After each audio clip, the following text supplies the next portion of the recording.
What's going on, guys, and welcome back to another episode of Club and Country. This is episode number 95, and we start today's episode off by offering a couple of contracts to Hector Bellerin, but as you'll see, he does decline them both. Now, we did this because the board put him on the transfer list due to the fact he hasn't been given a wage increase and hasn't been given a new contract like he wants.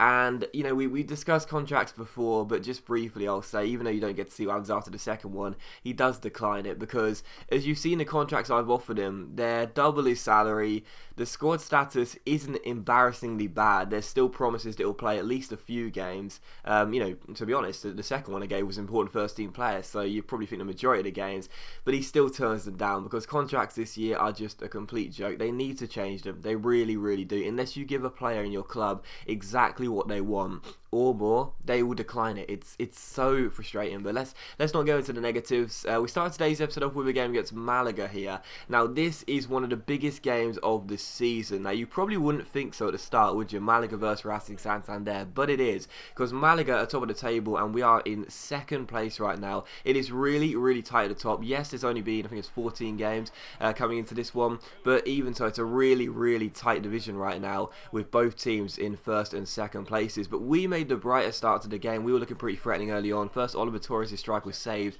and then Morata's strike. Oh my goodness, he should have scored that, but instead he put it wide of the post. But the first half was controlled by us pretty heavily, to be honest. Malaga weren't really in the game. They'd had, I think, one attempt I'd recorded, but other than that, which I didn't bother showing because it was so, so poor, it was well off target. But other than that, it was a game which, if we wanted to put the foot on the gas and really go for it, we probably would be 1-0 up by now.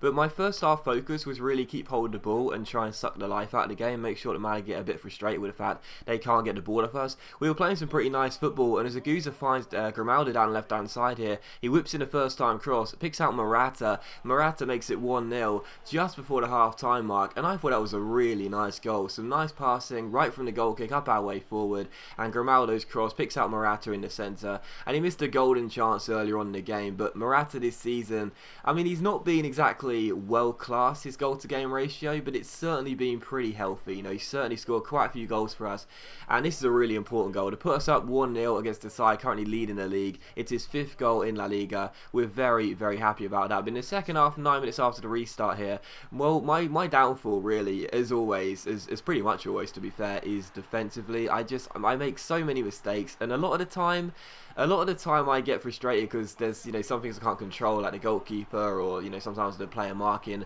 the AI player marking, not the player you're selected. But with this one, I only have myself to blame. As Pedro Obiang made the interception there, I tried to get it away, but obviously I didn't press the button quick enough, and he just seemed to dribble into a Malaga player, and eventually it was a simple finish. So it was quite frustrating because I did press the button for a pass, and I thought he was going to release it, but instead I have to blame myself. I'm not going to play in the game. That's my fault for poor defending, and it's Malaga 1 at Racing Santander 1. And the final chance fell into stoppage time in this game. Aguza crosses this corner in. It comes up in the air and it comes to Rano Delgado, but yeah, the less said about that shot, the better. He is in a real slump right now. He's the substitute, the super sub.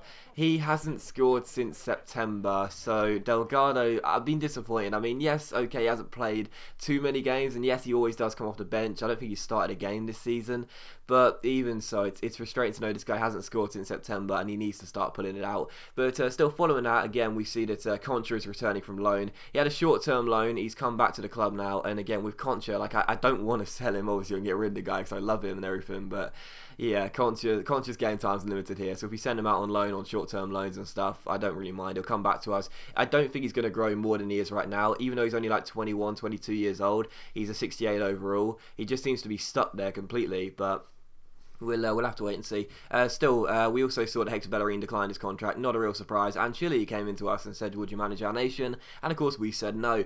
Following that, we had a scout report as well, and despite this guy's fantastic name, look at that name, that's brilliant, isn't it? We do decide to continue the scouting on this guy. Maybe we'll pick him up after the second month of scouting and wait and see how he looks.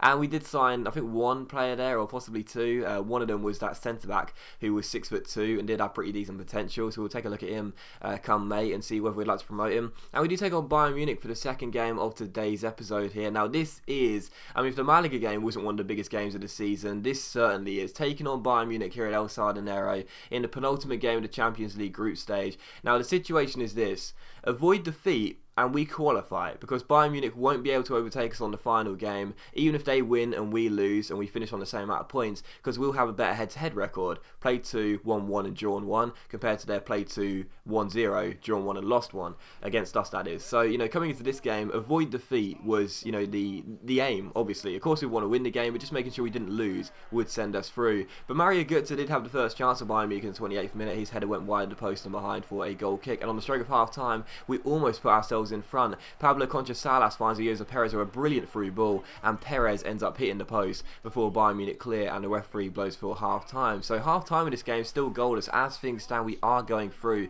But to be honest, Bayern Munich, one of the best sides in the world. Well, this pretty much summed up their game. What on earth is going on there? Terrible distribution and communication, clearly with Neuer in his back line. And as we get the ball, Torres strikes it, and he goes just wide of the post. But Bayern Munich were doing nothing in this game. Other than the Götze chance, they'd done basically nothing. So with the game going into the 90th minute, we were all but through to the knockout stage of the Champions League, because Bayern Munich had done nothing. We'd been controlling the possession, and we were surely going through to the knockout stages. But wouldn't you just know it, in the 90th minute, Sebastian Rode gets challenged by Moi Gomez. We keep the squeeze on, we don't allow Bayern Munich a simple cross or a simple pass into the box. Rode ends up swinging the ball into the box, and as you can see, Borja Lopez and Carlos Blanco, two powerful centre-backs, seem to get in each other's way. It's the goalkeeper, Ruben Blanco, who comes and gets caught in no man's land, and it falls at the far post of Villalba, who has an open goal and heads it into the back of the net. Borja Lopez and Carlos Blanco have been a great combination this year. Blanco 6'2", Borja Lopez 6'4". They're strong, they're powerful. Even Albin Tozer, who came off the bench, was in that box as well.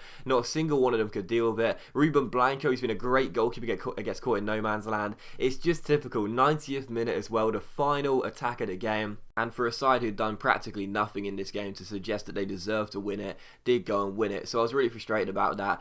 St Etienne beat Anderlecht, so the final Champions League group game is going to be very interesting. We will have to win in that final group stage game, otherwise we will be going out, because Bayern Munich, well, I can't see them losing to St Etienne, and because their goal difference is in their favour anyway. If it does come down to head-to-head, we'll be even, because we both won each game 1-0 each, so it'll come down to goal difference, and their goal difference is better than ours. So yeah, we're going to have to win the final group stage game against Anderlecht, so I'm not really fancying our chances of that, but we'll have to wait and see. The only positive for us is that Anderlecht, despite winning their opening 3, have lost their last 2, so yeah, just maybe they're in a really bad run of form. We'll be able to sneak a win away in Belgium, but we'll have to wait and see. Still following out, we enter a new month, so here is a look at the youth monthly report and also a squad report as well. With January coming close, we don't really know exactly what we're going to be doing, to be honest. I mean, we've got a bit of money left over, and we'll probably be able to sign one player if we want, but I'm not too sure about it. I might just sign Carvajal on a pre-contract. I've actually got a few other players that I've looked at on pre-contract. So what I might do actually is do the straw poll again, because we did that last season and the season before as well. So I might let you guys choose who we sign on a straw poll. But don't forget, Carvajal's contract is up at the end of the year, as is a couple of other players who might be worth signing to the club.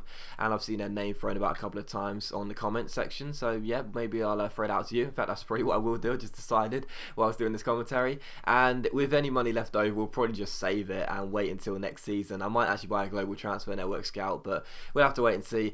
Still following that, look at the league table, 15 games in, we're in 3rd place, and the group stage there, and confirmation as well, we will have to win the final game, because I can't see St Etienne beating Bayern Munich. And the 3rd and final game of today's episode is a home game against Elche here, so the disappointment of the game against Bayern Munich had to be put behind us completely. And coming into this game, a lot of times I will rest first team players after midweek matches for fitness reasons, but in this game I didn't give them the satisfaction of getting a rest, to be honest. I know it sounds stupid, but I was so frustrated with what happened against Bayern Munich. I thought none of these players deserved time off. Yes, a couple of those players didn't start that game, but I thought none of the players deserved time off. They have to go out there and showed me why exactly they deserve to be in the first team, so I was so frustrated about that game. And it did take until the 41st minute before we would grab the first goal of the game. However, I was still pleased to score it. Morata got the goal, Aguza's corner into the box, and Morata heads it past the goalkeeper and makes it Racing Santander 1, Elche 0. So we had to return to winning ways. 2 games without a win, our last game being a defeat. We had to return to winning ways in this one,